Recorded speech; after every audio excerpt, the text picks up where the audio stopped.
What up, folks? It's your boy Tim again, aka Chicago. I'm on the road on this one, sitting in the vehicle, got some spare time. As you can see, this video is titled The Next Republican President. So I'm dropping 2 videos on you in 2 days. Let's get into this. We're going to discuss a few things about the next Republican president. And before I do that, I'm going to ask that you do what I always ask you to do. Go ahead and give me a like if you like what I'm saying. And if you do not, hit the dislike button, because that helps out the channel a lot. So hit that like or dislike button. Definitely give me a sub. I like the subscribers. I like to hear from you. Say what you got to say in the comments. As usual, I respond to all comments. So we've been kind of growing, et cetera, et cetera. So let's keep that up. The next Republican president. Anytime you bring that up, obviously anybody on the right is going to right away go straight to Trump. The guy was widely favored. His numbers are very high among Republicans. At some point, he was in the favoritism numbers of well over, like in around about the 90 percentile range. So you think about the next Republican president, and we riding with Trump. And I'm a liberal, but I'm saying but we riding with Trump is the first thing that comes to mind. That is not a good idea. But what if you could have all of the good of Trump, and there was a lot of good, without the negative aftertaste? Remember the old beer commercials where they would argue, tastes great, less filling, tastes great, less filling? What if you could have all the good without the negative aftertaste? Somebody who generally sided with Trump on virtually everything, certainly everything that Republicans held dear to their heart, but at the same time did not have the things that hurt Trump, which was the tweets or the negative rhetoric or the attacks. And I'm not talking about towards liberals. We're strictly talking about from a conservative point of view. So we're not talking about nervous Nancy or sleepy Joe Biden. We're talking about Elizabeth, we're talking about Liz Cheney or Mitt Romney or, everything from John McCain. All of these people who were well-respected Republicans, and now they're not because of Trump. What if you could have all of the good of Trump, the economy, the wall, stronger military, Space Force, all of the things that really were well-liked, the tax cuts of Trump, without having any of the negative infighting within the party? We can attack liberals all day long. That's the goal. We don't care about that. We're talking about, you want to unify the party, but you do not want all of the divisiveness within the party. What if you could have that? You know who could give you that? Ron DeSantis. That is who the next Republican president should be. He should be at the top of the ticket. I'm hearing a lot of Trump, DeSantis, 2024. Well, if you get DeSantis at the top of the ticket, and DeSantis with someone else, not with Trump, because if you get Trump at the top of the ticket, or if you get Trump on the ticket, he obviously would run as president. He's not going to run as VP. But if you get Trump on the ticket, you also drag in all of the negative rhetoric. Now, as a Trump supporter, the negative rhetoric is going to go in one ear and out the other. So when I say negative rhetoric, and I'm talking about the tweets, and I'm talking about the insurrection on January 6th and things like that, if you're a Trump supporter, that stuff goes in one ear and out the other. But at the same time, you got to keep in mind, there are going to be other people voting other than just you, and you need them to get your mission accomplished. So do you want the preserving the sanctity of life? Do you want reduction in crime rate? Do you want a stronger military? Do you want a strong economy? Or do you want to be able to attack people and say what you can uncensored? Which one is more important to you? I know you want it all, but which one is more important? A strong, unified America, or all of the rhetoric and things like that that also went along with him? Because you can get everything on this side without necessarily getting all of the uncensored rhetoric and things like that, and you can be where you want to be. You want a strong economy, you want strong military, you want a strong border, you want immigration under control, all of that. You don't need the tweets to get that. You just need somebody who's going to give you what you want on this side and not necessarily pay a whole bunch of attention to this side. And with Trump, you're getting both of these. And this side is a drawdown to Trump. It's a negative. People don't like the social media, the attacking, the criticism. DeSantis is not doing that, but he's giving you everything you want on this side. So I could not tell you stronger. And like I said, I'm coming to you from a liberal telling you this. DeSantis is a winner. Ron DeSantis at the top of the ticket is a winner. The way he handled COVID, the way he's handled the economy in Florida, he is a national figure already.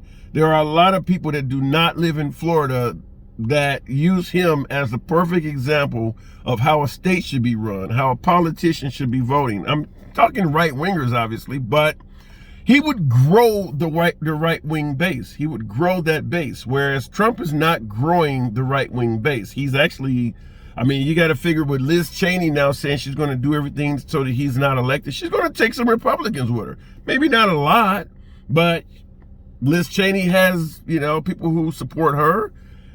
John McCain had people who supported him, which is why the Republicans lost Arizona for the first time in quite a while. Mitt Romney has supporters, people who follow him. You would get all of these people back together under Ron DeSantis. Under Trump, they're all over the place. And chances are, if Liz Cheney does what she's hinting at, which is potentially running as a candidate in 2024, if you put Trump out there also, some Republicans are going to go to Cheney, some are going to go to Trump. Obviously, by far, the most are going to go to Trump, but elections are close. You do not need a well-known, well-established Republican running against Trump if you want Trump to win. So that's just not going to work. And chances are the McCain family is going to follow Cheney and all of their supporters. The Romneys are going to follow Cheney and all of their supporters. The Bushes, obviously, with Dick Cheney being George Bush's vice president and close to his dad, all of them are going to go to the Cheney side. So what it would literally do is divide the Republican Party by a lot. I'm not going to say it would divide it in half, 50-50, because I do believe most Republicans would want Trump. But you do have a significant amount of Republicans that are not fans of Trump. And they Carly Farina types, they're all going to go on this side. And then meanwhile, you got Joe Biden or Kamala Harris or whoever the hell steps up on the Democratic side. You've made their job easier. Joe Biden is not a strong candidate. Trump is just a very bad one in terms of creating, division and divisiveness and giving people a reason to vote against him. And that's what a pretty darn good record that his administration put up. It's just all of the stuff I was mentioning when I was saying this side and that side. There is a whole lot of stuff on this side, a whole lot of negative rhetoric that just has created enemies that are unnecessary. People like tax cuts. They like good economy. They like controlling the border. Even a wall was a fan favorite, particularly on the right. Without the rhetoric, Trump would be serving a second term. You can get that in Ron DeSantis without the rhetoric. Trump is not going to stop the rhetoric. I think that's pretty much a given. Most Trump supporters realize that you get Trump, you're going to get the rhetoric, you're going to get the tweets or whatever social media he ends up on. You're going to get January 6th being tied to him. You're going to get the election was stolen. That's going to continue coming up throughout his term. And then obviously all of the nicknames and the divisiveness of other Republicans that criticize him in any way, fashion, or form. You get Ron DeSantis, you get rid of all of that, and you keep Trump's policies. All of the things, all of the hits that you love to hear. So it's like having your favorite radio station with none of the commercials. Why wouldn't you put Ron DeSantis at the top of the ticket? You're hearing this from a liberal. I'm telling you, that guy is the best hope by far. I think he would blow a second term of Joe Biden's out the water. Unfortunately, Trump is already starting the whole rally starting in June. So within a few weeks, actually not even a few weeks, a few days, Trump is already going to be beginning his 2024 campaign tour. And the problem with that is he is not going to let the thought of any other Republican running get in his way. So if Ron DeSantis did step up and say he was hinting towards running, Trump would probably start attacking him. Same thing with Liz Cheney. She's hinting. So it's not going to probably be long before Trump is on the campaign trail attacking Liz Cheney. And it's not going to be long before probably people like Mitt Romney and John McCain's wife and all of them start stepping up and saying that Liz Cheney is the future of the party. So it's going to be a lot of division if Trump runs for 2024, and most people expect that he will do that. Ron DeSantis, on the other hand, would stick to policy, bring up all of Trump's accomplishments, say this is where we need to continue moving forward, this is what America needs, and there would be none of the tweets and rhetoric. Why wouldn't you pick that? Tastes great, less filling. Tell me where I'm wrong on this. I want to hear in the comments. Tell me what I'm missing out on. Tell me what I'm not saying. Fuck the fact that I'm a liberal and all of that. Tell me what I'm saying. Let's just pretend like you were hearing this from another right-winger, another conservative, physically conservative, you know, small government. You're hearing it from the person who has the same beliefs in you. Tell me where I'm wrong on this. Ron DeSantis is your man. If you don't realize that, if the Republican Party doesn't step up and realize that, and you keep following Trump, you're going to go down a wormhole, and he's going to take the party right along with it. And I know this sounds horrible if you're really a strong, true conservative that supports Trump. I mean, because like I said, he done a lot good for the country. But all this stuff I keep saying on this side, when he steps up in 2024, or chances are when he steps up at the rally starting next week, you're going to get all of this first. Then you're going to start hearing about why I did this and I did that now. And he's right on this side. Did a lot of great things for America. But this is why he is not elected. Nobody's arguing with a strong economy, tax cuts, stronger military. Nobody's arguing with that. It's this shit. It's all of this shit. And we know that's going to come again if he steps up. We know on the rally you're going to hear about all of that. Do you really want the MyPillow guy and all of that stuff back up? You don't need that.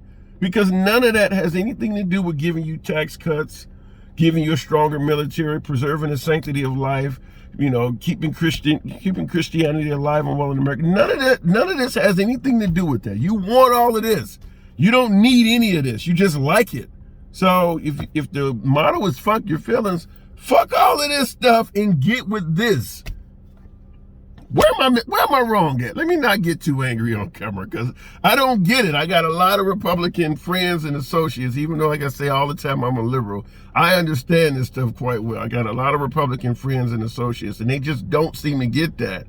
Do you want to win or do you want to be able to talk shit? Which one is the most important to you? Holla at your boy. Talk to you in the comments.